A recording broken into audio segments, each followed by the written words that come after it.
Good afternoon, everybody. How you doing today?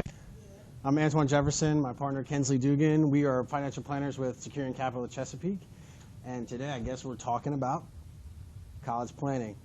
We know that college is important for most of the children or your kids out there, but there's obviously competing factors. Your household budget, if you have more children, if you're not just a single child family, your retirement planning, so all those things, take a toll on you planning for your child's education. It's not an easy task, but the longer you wait, the more expensive it gets. College tuition is going up at a rate about 6% per year, and that includes your fees, room and board, transportation, personal expenses. More numbers to kind of shock you into like, hey, these are the things that you got to worry about. Most of you already probably done the research on these things, but when you see it, and you see that number is, if you're truly and honestly trying to help your child get through college, that's going to be coming out of your pocket, that number scares me. So what are the questions? How are you going to pay for it? Are you going to save it up yourself? Are there other things that you're going to use, other tools, vehicles? That's why we're here. Let's figure some of these things out. Financial aid. How many people want their kid to leave college with $100,000 of debt? I don't. I surely don't. How many people want them to work during college? Right? Because it's a distraction. So you want them to do the best that they can so the opportunities are greater as they get out. Borrowing, other borrowing options, creative cost-cutting measures. Let's not kid ourselves. How many people are going to sell their car and drive, the hoopty so their kids can go to college? I'd like to say that most of us would, but that's not true, right? Gifts from grandparents. How many people have parents that are going to pay? My daughter's blessed enough to have one that'll help. She ain't paying for everything, though. Forms of financial aid. Parent versus child assets. Again, we know that a lot of the financial aid is need-based. Whether or not you are eligible for a federal loan, you might have to use private loans if your parents are making, above a certain threshold. If your child does savings or works in high school, those things are also important. That's how you're going to get your financial aid. It's based on what not only you have, but your child has. So those things are pretty competitive, but it's a very low threshold. It's a very low threshold for what you have to do and what your child has to do in order for you to qualify for financial aid. Federal loans are a little bit easier to get. If you are going to get those, I would encourage you to do federal loans because there's a bunch of repayment options now that if you go out and you're a doctor, or if you go out and you join the military, things like that, there are loan forgiveness programs out there that can help your child once they get through. So student loans make up the largest percentage of the typical aid. Again, just beating a dead horse. Try to avoid them if you can. The importance of time. The biggest thing you can look at this chart all you want. The biggest takeaway is time. When you start is the biggest factor. You can put $300 away each, for 20 years, 138 grand. That's a pretty significant chunk if you're getting a 6% return. Keeping up with the pace of inflation for college tuition, and it's a pretty conservative figure. Same thing, if you're putting away $500 a month, that can compound to $231,000 during your child's sophomore year. And it's all based off the 6%. 529 has several options. Maryland's got a lot of options. You can lock in the prices now for today's date.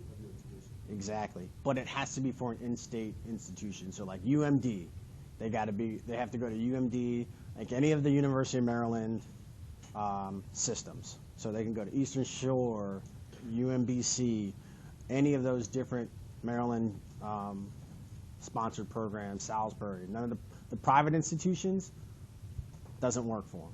So the other option is to just pay as you go, but you get to still have the tax savings because you know your child's going to go to a private institution. and it doesn't have to be stuck for just Maryland.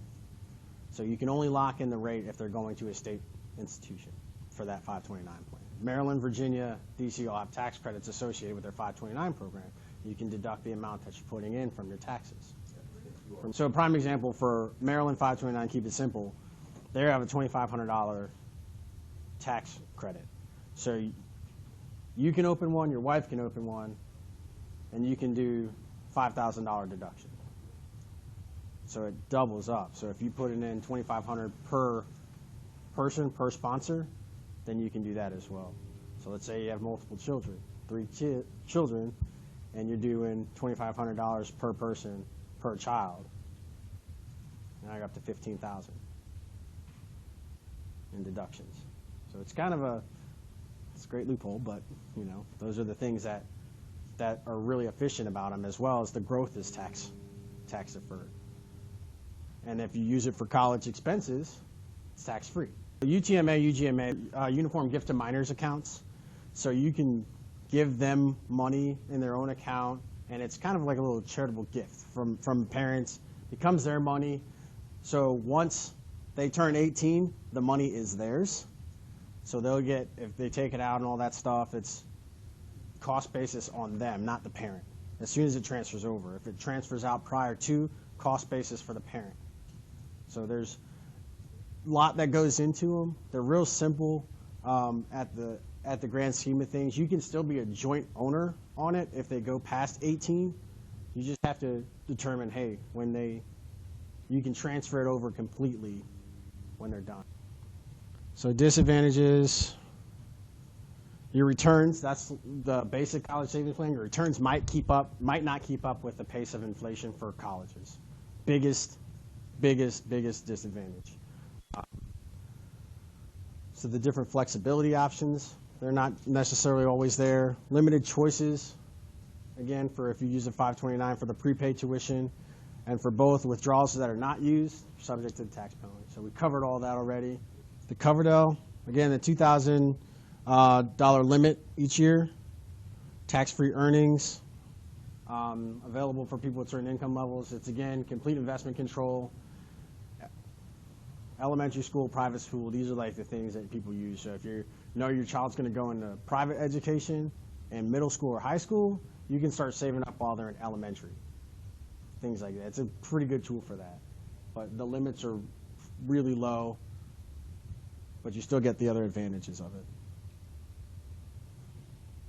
And again, same thing as a 529, subject to a penalty if you don't use it for education purposes.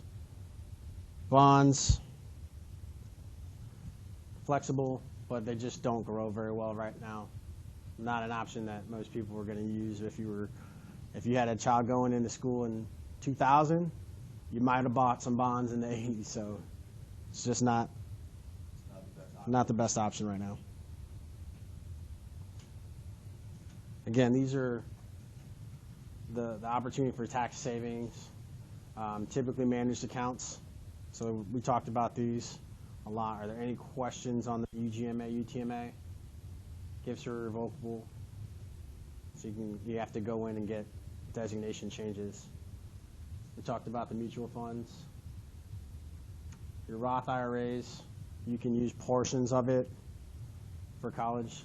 Again, what's more important, your retirement or child's education? It's up to you as the parent to decide that. I can advise how I'm going to advise, but it's up to the parents ultimately whether or not they want to use that. Which option's right for you? It all depends. If you don't know, sit down and talk to somebody.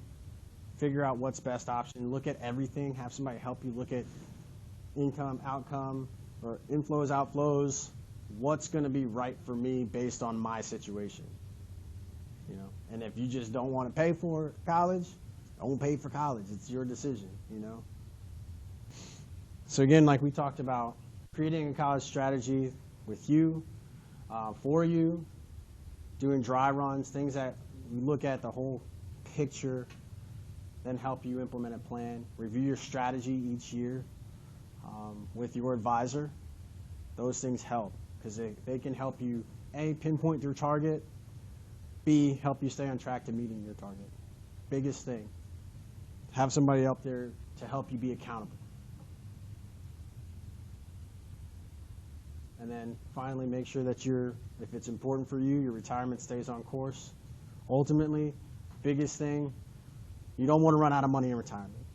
Whether that's for your child, for your boat, for your house, for that vet, whatever those things are, you want to make sure that you have enough money in retirement. A lot of people don't think about the whole picture. The other thing is I'll add everybody to my database, and I can send information that's useful for your investing future, your financial future, and things like that, just to keep you. It's very passive, no obligations required, and it's free. It's just more education for you.